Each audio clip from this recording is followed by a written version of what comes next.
आज से 40,000 साल पहले पृथ्वी आज जैसी नहीं थी। धरती पर बर्फ की मोटी चादर जमी थी। हवा इतनी ठंडी थी कि सांस लेते ही फेफड़े जैसे जम जाएं। आसमान में सूरज तो था, मगर उसकी किरणें गर्मी नहीं ठंडी लेकर आती थीं। यूरोप और एशिया का बड़ा हिस्सा सफेद बर्फ से ढका हुआ था। पेड़ कम, मैदान कम, बस बर्फ ही बर्फ। और इसी बर्फीले नरक में इंसान की एक प्रजाति जिंदा थी, निएंडरथल। सोचिए, अगर आपको एक ऐसी जगह पर छोड़ दिया जाए जहां चारों ओर बर्फ ही बर्फ है, ना कपड़े हैं, ना आग है, ना घर है, ना खाना, तो आप कितने दिन जी पाएंगे? शायद 2 दिन भी नहीं। लेकिन निएंडरथल, उन्होंने यह सब झेला। सालों तक, पीढ़ियों तक उन्होंने जिंदा रहना सीखा, जबकि प्रकृति उन्हें मिटाने पर आमादा थी। निएंडरथल इंसान के सबसे नजदीकी पूर्वज माने जाते हैं। वे आधुनिक मनुष्य यानी होमो सेपियंस से बहुत मिलते जुलते थे। उनका शरीर मजबूत था, कंधे चौड़े, हड्डियां भारी और उनकी खोपड़ी हमारी जैसी ही बड़ी थी, जिसका मतलब था कि उनका दिमाग सोच सकता था, योजना बना सकता था। वे लगभग 4 लाख साल पहले धरती पर आए और 40,000 साल पहले तक जीवित रहे। यूरोप, रूस और पश्चिमी एशिया के ठंडे इलाकों में वे गुफाओं और जंगलों के बीच रहते थे, जहां आज जर्मनी, स्पेन, फ्रांस और क्रोएशिया हैं।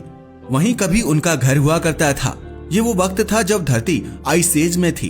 तापमान 0 डिग्री सेल्सियस से भी नीचे गिर जाता था। नदियां जम जाती थीं। हवा इतनी ठंडी होती थी कि खुली त्वचा पर बर्फ के टुकड़े जम जाते थे। इस युग को वैज्ञानिक लास्ट ग्लेशियल पीरियड कहते हैं, यानी पृथ्वी का आखिरी बड़ा बर्फीला युग। इंसान के लिए यह वक्त एक भयानक परीक्षा था। जो टिक गया वही आगे चलकर सभ्यता बना, जो नहीं टिक पाया वो मिट गया। अब आप सोचिए, ना तो बिजली थी, ना कपड़े, ना कोई मकान, ना हीटर, फिर भी ये लोग ठंड से कैसे बचते थे? स्पेन की सिमा डे लॉस ह्यूसोस या पिट ऑफ बोन्स नाम की गुफा में वैज्ञानिकों को निएंडरथल की हड्डियां मिली।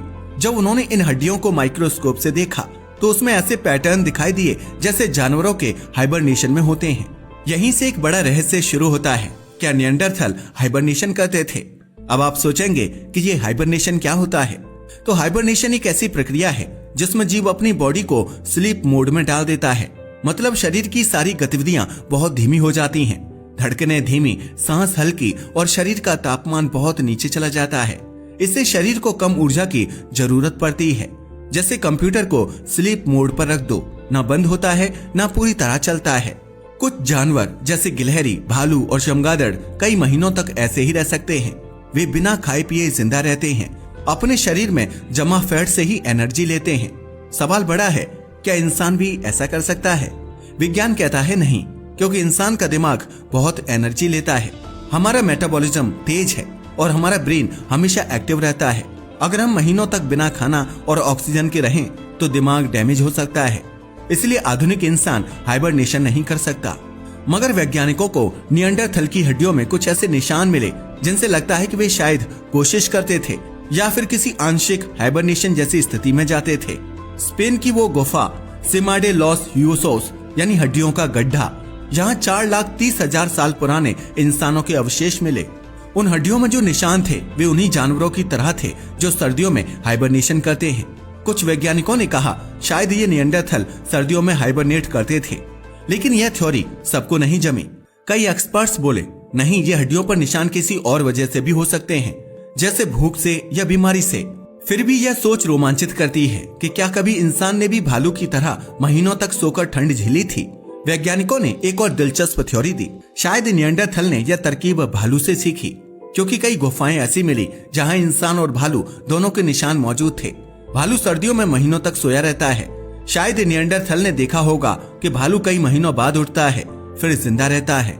उन्हें लगा होगा अगर भालू ऐसा कर सकता है तो हम क्यों नहीं, और शायद उन्होंने ठंड के महीनों में अपनी एक्टिविटी धीमी कर दी होगी। कम खाना, कम चलना, कम ऊर्जा खर्च करना। पर क्या ये सच में हाइबरनेशन था या सिर्फ एक सर्वाइवल ट्रिक? क्या इंसान कभी इतनी नींद में जा सकता है कि महीनों बाद जागे और जिंदा भी रहे? यह सवाल आज भी वैज्ञानिकों के लिए रहस्य बना हुआ है। कुछ कहते हैं यह संभव नहीं था, कुछ मानते हैं यह इंसान की शुरुआती सर्वाइवल तकनीकी थी। जो भी सच हो, एक बात तय है, हमारे पूर्वज किसी सुपर हीरो से कम नहीं थे। बर्फ की लाश जैसी धरती पर उन्होंने जिंदगी की लौ जलाए रखी। पर सवाल अभी भी खत्म नहीं हुआ। अगर निएंडरथल ने हाइबरनेशन नहीं किया तो फिर उन्होंने इतने भयानक मौसम में जिंदगी कैसे बचाई? उन्होंने ठंड, भूख और मौत से कैसे लड़ाई लड़ी? लेकिन अब बात करते हैं हकीकत की, उन असली तरीकों की जिनसे निएंडरथल ने अपनी जिंदगी बचाई। आग, जिंदगी की पहली ताकत। वैज्ञानिकों को फ्रांस की कई गुफाओं में जली हुई राख, कोयला और आग के निशान मिले हैं। इनसे पता चलता है कि निएंडरथल आग जलाना जानते थे। वे फ्लिंट स्टोन यानी चकमक पत्थर को टकराकर चिंगारी पैदा करते थे और सूखी घास या जानवरों की रुई जैसी सामग्री से आग सुलगाते थे। आग उनके लिए सिर्फ गर्मी का साधन नहीं थी, बल्कि यह उनका सुरक्षा कवच भी थी। आग की रोशनी से वे रात के शिकारी जानवरों से बचते थे और उसका धुआं कीड़े मकोड़ों को दूर रखता था। आग ही थी जिसने निएंडरथल को बाकी जीवों से अलग किया, क्योंकि इसने उन्हें सिखाया प्रकृति को काबू में करना। गुफाएं, नेचुरल इंसुलेशन वाले घर। अब आप सोचिए, बाहर तापमान -10 डिग्री सेल्सियस से भी नीचे, तो इंसान कहाँ जाएगा। निएंडरथल रहते थे लाइमस्टोन यानी चूना पत्थर की बनी गुफाओं में। ये गुफाएं अंदर से बहुत ठंडी नहीं होती थीं, क्योंकि पत्थर का प्राकृतिक गुण है कि वह तापमान को संतुलित रखता है। दिन में जब सूरज निकलता, गुफाओं की दीवारें हल्की गर्म हो जाती और रात को वही गर्माहट अंदर बनी रहती।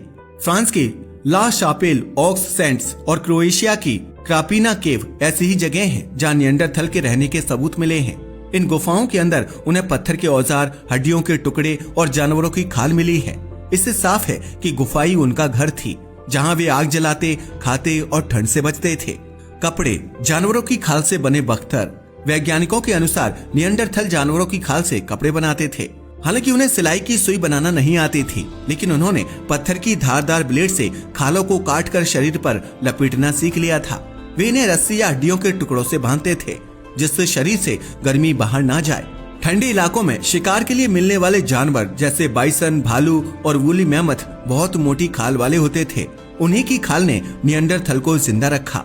कई गुफाओं में मिले बाल और खाल के अवशेष बताते हैं कि वे लेयरिंग करते थे, यानी कई खाले एक साथ पहनते थे, बिल्कुल जैसे हम आज जैकेट पहनते हैं। औजार, पत्थरों से बनी बुद्धिमत्ता। निएंडरथल पहले ऐसे इंसान थे जिन्होंने औजारों को कला की तरह इस्तेमाल किया।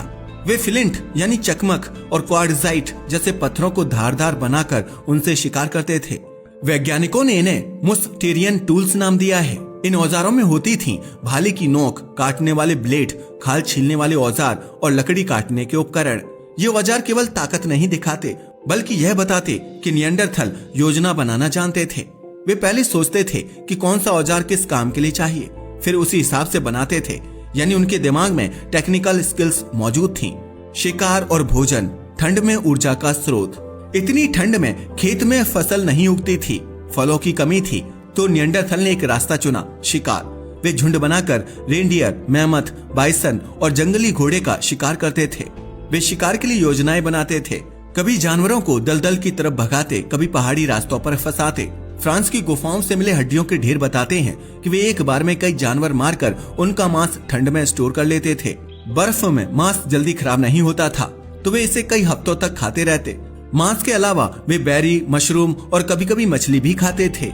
उनके दांतों में पौधों के अंश मिले हैं, जो साबित करता है कि वे ओमनिवोर यानी सब कुछ खाने वाले थे। दिमाग, सोचने और सिखाने की शक्ति। निएंडरथल का दिमाग आधुनिक इंसान से थोड़ा बड़ा था, लगभग 1500 क्यूबिक सेंटीमीटर्स, जबकि हमारा दिमाग औसतन 1350 क्यूबिक सेंटीमीटर्स का है। इसका मतलब वे केवल जीवित नहीं थे, बल्कि सोच सकते थे, योजना बना सकते थे। उन्होंने बच्चों को औजार बनाना सिखाया, साथ मिलकर शिकार किया, यहाँ तक कि मरे हुए साथियों को दफनाने की परंपरा भी शुरू की। फ्रांस की ला शापेल, ऑक्स सेंट्स गुफा में एक पूरी कब्र मिली, जहां निएंडरथल ने अपने साथी को घुटनों को मोड़कर सम्मान से दफनाया था। यह सब बताता है कि वे केवल जीव नहीं थे, वे सोचने वाले इंसान थे। जब सर्दी बढ़ जाती थी, निएंडरथल गुफाओं में घुस जाते थे, आग के आसपास बैठकर खालों में लिपट जाते थे। वे एक दूसरे की शरीर की गर्मी से ठंड से लड़ते थे। वे शायद पार्शियल हाइबरनेशन नहीं करते थे, बल्कि एनर्जी कंजर्वेशन करते थे, यानी दिन में कम एक्टिव रहना और रात में आग के पास सोना। वे अपनी ऊर्जा बचाते थे, खाना बांटकर खाते थे और जब गर्मी लौटती फिर शिकार पर निकल पड़ते थे। और यही वजह है कि निएंडरथल 2 लाख साल तक जिंदा रहे। उन्होंने बर्फ, भूख और तूफान सबका सामना किया। भले ही वे बाद में आधुनिक इंसान से हार गए, मगर उनका अस्तित्व इस बात का सबूत है कि इंसान की सबसे बड़ी ताकत उसकी समझ है। क्योंकि जहां जानवर ठंड से मर रहे थे, वहीं इंसान ने पहली बार सीखा था प्रकृति को हराना। लेकिन निएंडरथल की कहानी यहीं खत्म नहीं होती। कुछ ऐसा हुआ जिसने उनकी पूरी प्रजाति को धरती से मिटा दिया। क्या वे आधुनिक इंसानों से लड़े? क्या कोई बीमारी उन्हें खत्म कर गई या उन्होंने खुद को एक नई प्रजाति में बदल लिया? लगभग 40,000 साल पहले यूरोप और पश्चिमी एशिया में दो प्रजातियां साथ रहती थीं, एक निएंडरथल और दूसरी आधुनिक इंसान यानी होमो सैपियंस। दोनों ही बुद्धिमान थे, दोनों शिकार करते थे, दोनों बोलते थे, लेकिन एक अंतर था दृष्टि का। निएंडरथल वर्तमान में जीते थे, जबकि आधुनिक इंसान भविष्य सोच सकता था। वह योजना बना सकता था, प्रतीक बना सकता था, कला रच सकता था। यही कल्पना करने की क्षमता उनकी असली ताकत बनी। निएंडरथल का दिमाग बड़ा था, पर सैपियंस का दिमाग ज्यादा संगठित था। वो सिर्फ शिकार नहीं करता था, वो सोचता था कि शिकार कैसे आसान किया जाए। निएंडरथल औजार बनाता था, पर आधुनिक इंसान औजारों को बेहतर बनाने के तरीके खोजता था। यानी वही फर्क जिसने बाद में सभ्यता को जन्म दिया, इनोवेशन। डीएनए के प्रमाण बताते हैं कि करीब 60,000 से 40,000 साल पहले आधुनिक इंसान अफ्रीका से निकलकर यूरोप और एशिया की ओर आया। वहीं पहले से बसे निएंडरथल से उसका सामना हुआ। कभी संघर्ष हुआ, कभी सहयोग और कभी संबंध। हाँ, वैज्ञानिक प्रमाण बताते हैं कि निएंडरथल और आधुनिक इंसानों के बीच इंटरब्रीडिंग यानी वंशज पैदा होने के संबंध बने। आज भी हर गैर अफ्रीकी इंसान के डीएनए में 1% से 2% निएंडरथल जीन मौजूद हैं। यानी वे पूरी तरह मिटे नहीं, उनका एक अंश आज भी हमारे भीतर जिंदा है। जब आधुनिक इंसान यूरोप पहुंचा, उसके पास नई तकनीकी थी, पतली और सटीक औजार, शिकार की बेहतर रणनीति और भाषा की स्पष्टता। वो समूह में बोल सकता था, संकेतों से योजना बना सकता था और सबसे अहम, वो दूसरों को सिखा सकता था। निएंडरथल की भाषा सीमित थी, उनके औजार मोटे और भारी थे, वे छोटे समूहों में रहते थे, जबकि सैपियंस ने बड़े समाज बना लिए थे, जहां सहयोग, व्यापार और सूचना का आदान प्रदान होता था। धीरे धीरे यह अंतर इतना बढ़ गया कि सैपियंस ने शिकार, संसाधन और क्षेत्र सब पर कब्जा कर लिया। लेकिन कहानी में सिर्फ इंसान नहीं था, प्रकृति भी थी। लगभग 39,000 साल पहले धरती पर एक बड़ा जलवायु परिवर्तन आया। तापमान अचानक गिरा, यूरोप में बर्फीले तूफान फैले, जंगल बर्फ से ढक गए, शिकार के जानवर गायब होने लगे। निएंडरथल जो पहले ही सीमित क्षेत्रों में थे, अब भूख से जूझने लगे। उनकी आबादी घटती चली गई। आधुनिक इंसान के पास बेहतर औजार थे, वो दूर दूर तक जा सकता था, लेकिन निएंडरथल ठंड में फंसे रहे। उनकी गुफाएं, उनकी आग अब उनकी कब्रें बन गईं। कुछ वैज्ञानिक मानते हैं कि सैपियंस अपने साथ नई बीमारियां लेकर आए थे। अफ्रीका से आई हुई प्रतिरोधक क्षमता निएंडरथल में नहीं थी। डीएनए अध्ययन बताते हैं कि संभवतः किसी वायरल संक्रमण ने उनकी कमजोर आबादी को तेजी से खत्म कर दिया। यानी युद्ध नहीं, बल्कि सूक्ष्म जीवों की लड़ाई ने उन्हें मिटा दिया। फ्रांस की विंडीजा केव और गौरहेम्स केव में मिले निएंडरथल के आखिरी अवशेष बताते हैं कि वे लगभग 38,000 साल पहले तक जीवित थे। उसके बाद धरती से उनका नाम मिट गया, लेकिन मिटने से पहले उन्होंने सैपियंस के साथ ज्ञान और जीन साझा किए।